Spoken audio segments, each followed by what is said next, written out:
नमस्कार शेतकरी बंधूंनो, मी सोमनाथ अशोक बोंडवे। माझे गाव धाराशिव जिल्ह्यातील लोहारा तालुक्यातील सय्यद हिप्परगा छोटंसं गाव आहे आणि त्या गावातील मी एक युवा शेतकरी आहे। बांधवांनो, व्हिडिओ करण्याच्या पाठीमागचा उद्देश आहे की यावर्षी आपल्या धाराशिव जिल्ह्यामध्ये विशेषतः लोहारा तालुक्यामध्ये पाऊसमान कमी आहे, अल्प प्रमाणात पर्जन्यवृष्टी या ठिकाणी झालेली आहे। तरीसुद्धा मी या ठिकाणी आपल्या ह्या 10 एकरच्या प्लॉटमध्ये छत्रपती संभाजीनगर 335 जातीचं व्हरायटीचं बियाणे या ठिकाणी मी पारंपरिक पद्धतीने म्हणजे बैलाच्या सहाय्याने या ठिकाणी पेरणी केली आहे।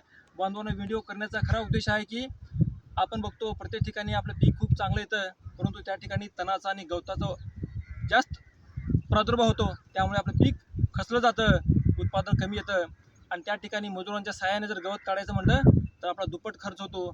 यासाठी मी मजुराचा उपयोग न करता, मजूर न लावता या ठिकाणी तणनाशकाचा बांधवांनो वापर केला आहे आणि टॅक्झल नावाचं जे औषध आहे ती औषध मी या ठिकाणी फवारणी केलं आहे।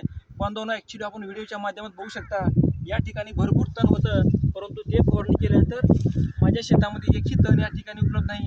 पूर्ण शेत माझं या ठिकाणी गवताशिवाय आहे, म्हणजे कुठल्याच प्रकारचं तण नाही, पूर्ण पीक आहे।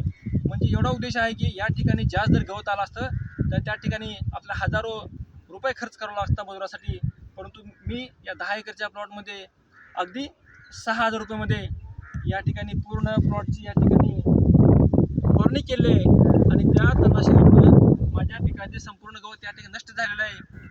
आणि ज्यावेळेस आपण बांधवांना फवारणी करतो, फवारणी केल्यानंतर प्रत्येक शेतकऱ्यांना चिंता वाटते की त्या ठिकाणी पिकांना शॉक बसतो आणि शॉक बसल्यानंतर आपलं पीक 8 ते 10 दिवस कुठल्याच प्रकारची वाढ त्या ठिकाणी होत नाही, फुटे होत नाहीत। तशा काळामध्ये शेतकरी बांधवांनी घाबरण्याचं, काळजी करण्याचं काही काम नाही। 8 दिवसाच्या काळानंतर ऑटोमॅटिक ह्या सोयाबीन पिकाला फुटे होतात, त्याची वाढ होते आणि हिरवेगार पाले फुटतात। म्हणून सांगावं वाटतं की आपण मजुरावरती जास्त खर्च करण्यापेक्षा त्या ठिकाणी तणनाशकाचा वापर करून कमी खर्चामध्ये आपलं जास्तीत जास्त आणि चांगल्या प्रकारचं उत्पादन आपण करावं।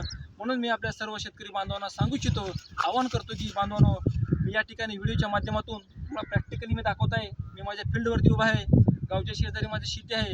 आपण या ठिकाणी आपलं पीक 18 ते 25 दिवसाच्या काळामध्ये असेल तरच आपण त्या तणनाशकाची फवारणी करावी, जेणेकरून त्या ठिकाणी आपल्या पिकाला कुठलाच धोका होणार नाही आणि गवत लहान असताना, तण लहान असते त्या काळामध्ये ते संपूर्ण नष्ट होईल।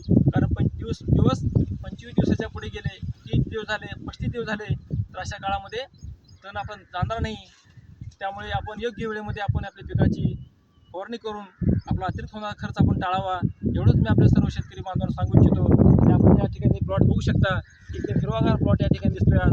म्हणून आज व्हिडिओ करावं वाटलं आणि आमच्या बांधवांना सांगावं वाटलं की आपण अशाच पद्धतीचा वापर करून खर्च जास्त न करता कमी खर्चामध्ये आपलं उत्पादन वाढवावं, एवढं मी